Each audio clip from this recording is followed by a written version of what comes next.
Hey guys, it's Alex and welcome to the Geeks Table. Are you on the market to buy a new Mac?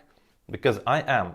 I have a 15-inch MacBook from 2017. I use it for my primary work. I make Android apps on it and I need a powerful machine.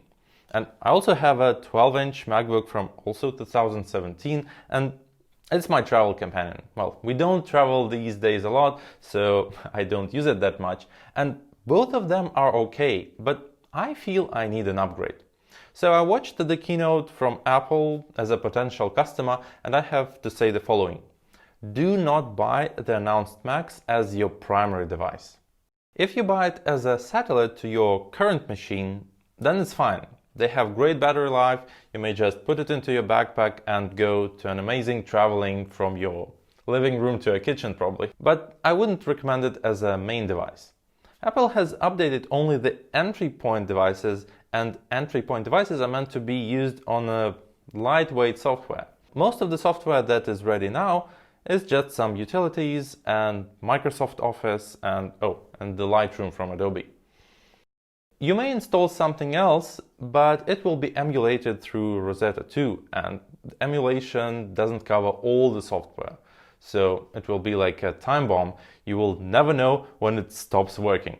If Apple had tons of software ready to be used, then they would not be showing a calculator and other utilities in their keynote.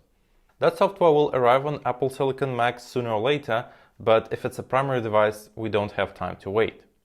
My next point is that if you do video and photo editing, new devices and upcoming devices are a great groundwork for the future. Here's the thing. Apple needs to sell iPhones, and the main selling point of an iPhone is the camera, of course. And the latest iPhone 12, like all the lineup, can record 10-bit videos. My primary camera cannot do that. iPhone users generate tons of content, and that content is needed to be edited and consumed on some devices. And I'm sure that all these devices that were announced will support all the latest codecs, and it will be much better to edit videos and photos on them compared with the Intel devices. That's why Logic Pro and Final Cut Pro are already working there. By the way, my iPad Pro can render a 5 minutes 4K video with some grading and transitions just in 3 minutes. And those videos use H.265 codec, which this machine cannot handle. So once there will be a more powerful Mac on Apple Silicon, I'd consider buying it. And that leads us to the final point. Wait for M2 or beta for M3.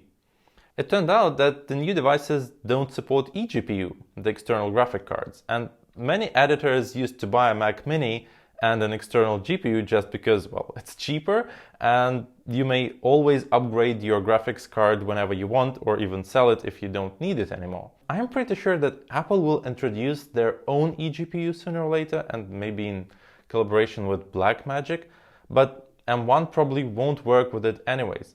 Also, it supports only 2 USB-C ports. That's why all the new models, even the Mac Mini, have only 2 USB-C ports instead of 4. So you may notice those small limitations here and there, and that's every first generation of Apple product had.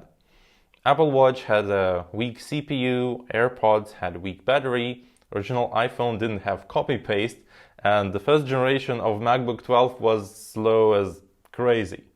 And well, that's okay. It's like how the products are done.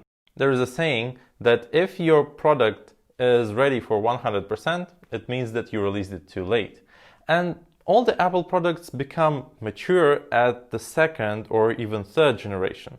That's why let's wait for the M2 and M3. And I also hope that by then, every schoolgirl will be able to afford a Pro XDR display from Apple. Okay, I hope this short video was useful for you. It's been Alex and see you at the Geeks Table. Bye.